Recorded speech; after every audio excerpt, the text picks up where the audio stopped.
Good morning. My talk today is titled I Am Enough. And in honor of a month traditionally dedicated to love, it focuses on self love. Way back in December, I mentioned to Reverend Melanie that I'd like to do a talk about self love. And ever since then, I've been thinking about it and thinking and thinking.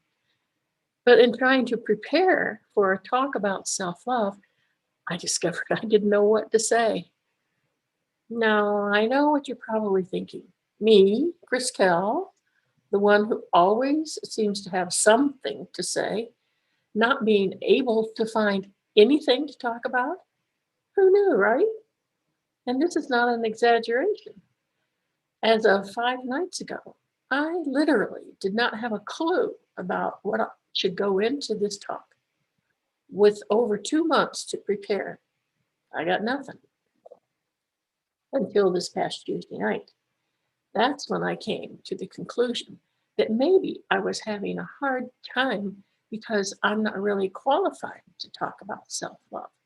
And I really did not know what to do with that.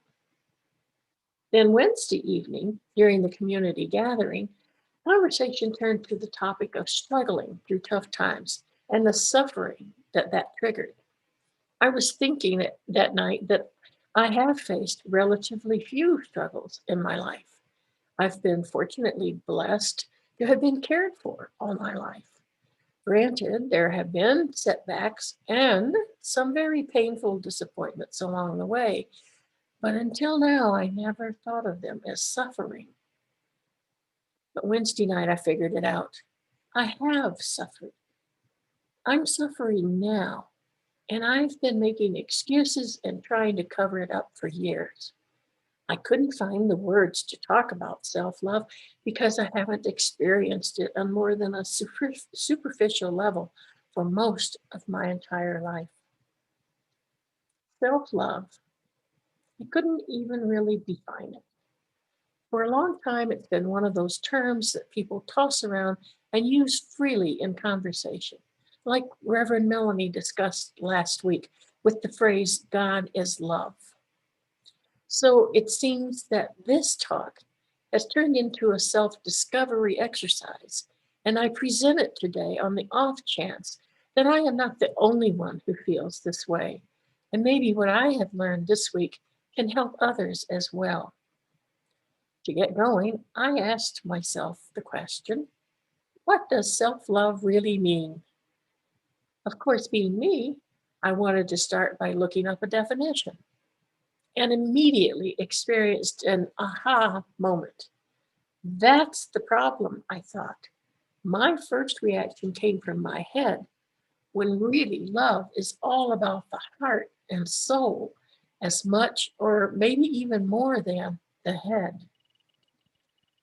Even so, maybe I didn't know how to define self love in more than an academic way, but that was the only way I knew how to start. So I Googled it and I checked out the self help bookshelves, and I found variations of the same obvious answer. Self love is, now wait for it, love of self. Of course, the simple definition can be applied to practical terms like taking care of one's own physical needs, working towards our own security and comfort, being creative, and living and following best practices while not sacrificing our own welfare to please others.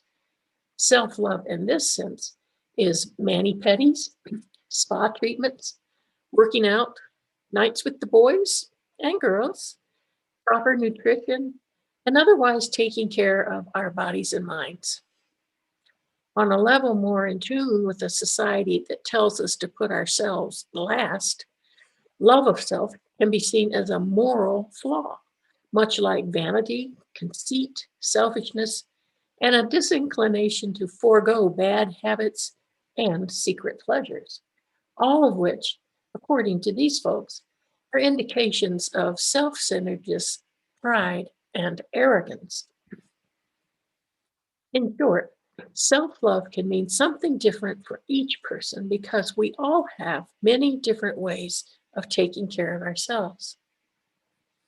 But today I want to focus on a deeper aspect of self love, what it means and how we do it. Well, how do we love ourselves? The first thing that struck me when I started giving this some serious thought is that it is necessary to accept and believe the fact that no matter where I am in life, what I am doing, how I am feeling, I am enough. I am a child of the divine, a divine being of light, and I am perfect within my own human imperfections. Once we really know, and by know, I don't mean just up here in our heads, but once we truly accept in our minds and our hearts that we are enough just the way we are, everything else falls into place.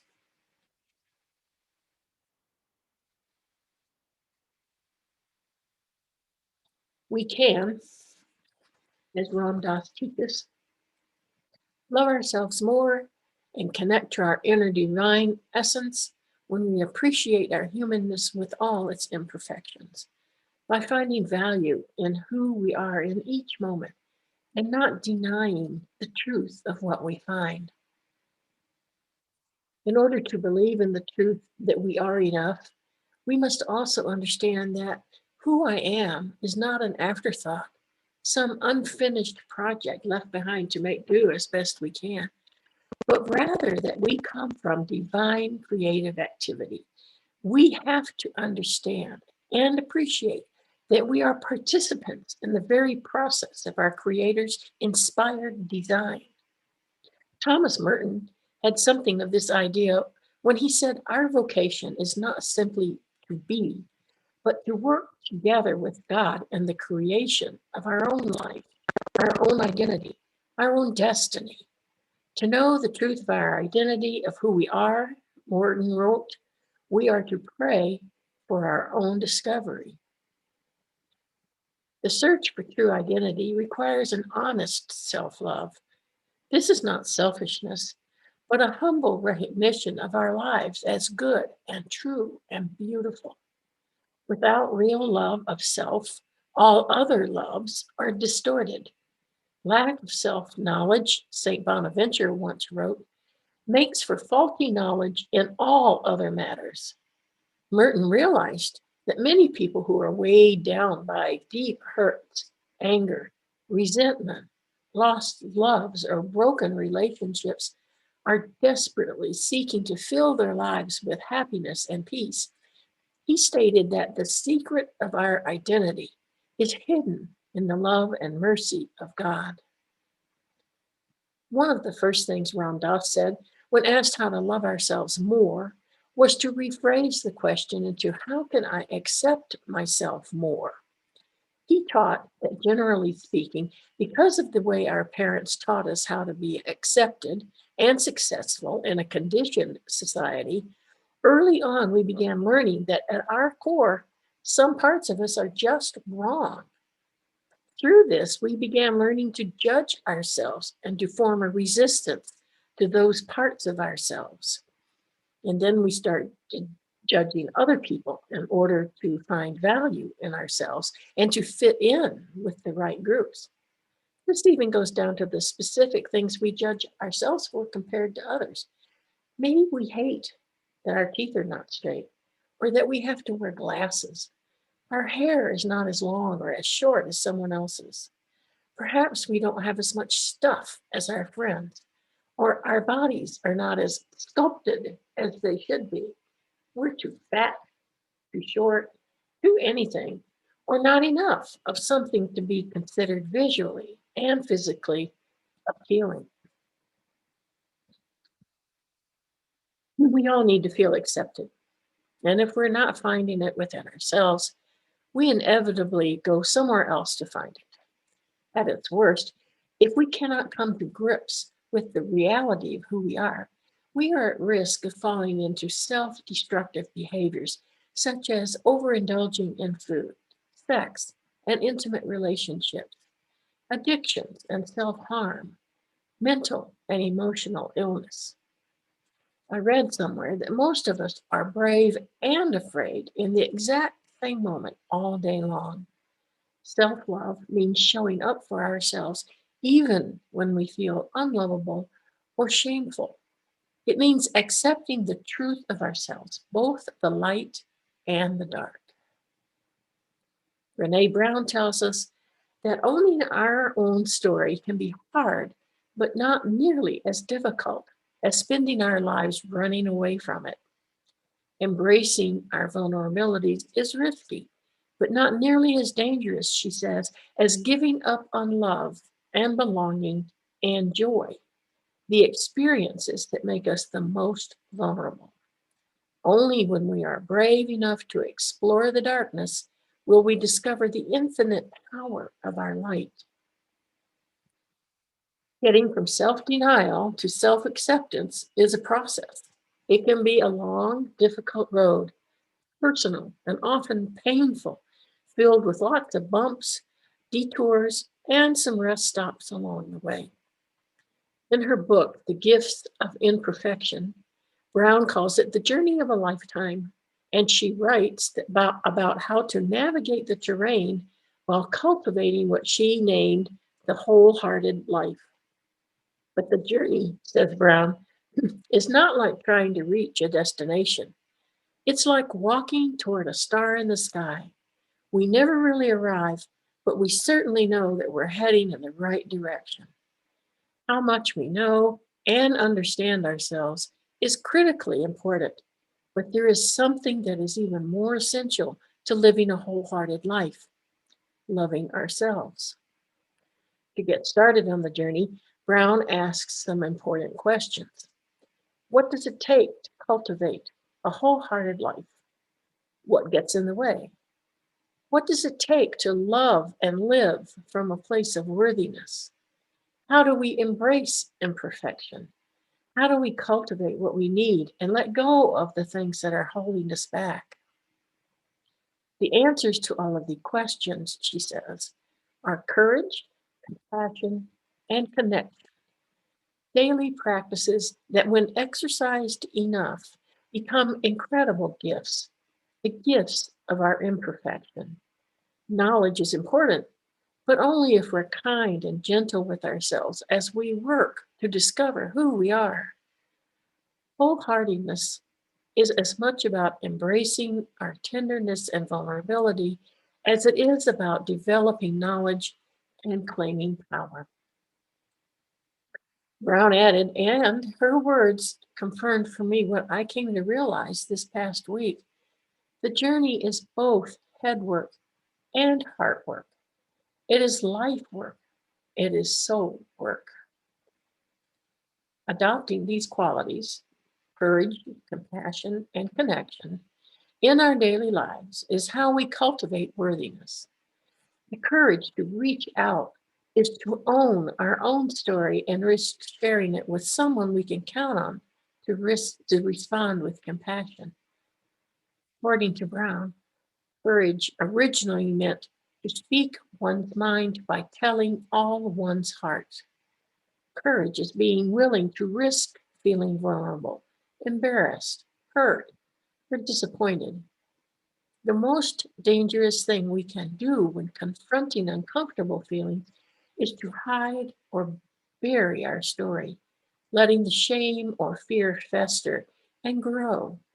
Shame, fear, and vulnerability love secrecy, but they cannot survive when we have the courage to reach out and share our story with a trusted companion. It is when we have a real need for compassion that we are at our most vulnerable. But compassion may not be the first response to suffering. Our first reaction is often some form of self protection, someone or something to blame, some way to fix the problem, or some way to hide it. Emma Chodron writes that when we seek compassion, we can expect to experience the fear of our pain. Compassion practice is daring. It involves learning to relax and allow ourselves to move gently toward what scares us. When reaching out, We need someone who is deeply rooted in their own compassion, able to embrace us for both our strengths and struggles, not the person who will try to fix it, ignore it, hide it, excuse it, or blame it on someone else. We need to honor our struggles and the suffering we experience by sharing them with a person who can say, I've been there, I've done that, and you are not alone. This is the person who loves and accepts us when we are most exposed and vulnerable, when we are more likely to hate ourselves. This is the one who can show us how to love ourselves. The origin of the word compassion is from the Latin to suffer with. Children teaches us that compassion is a relationship between equals.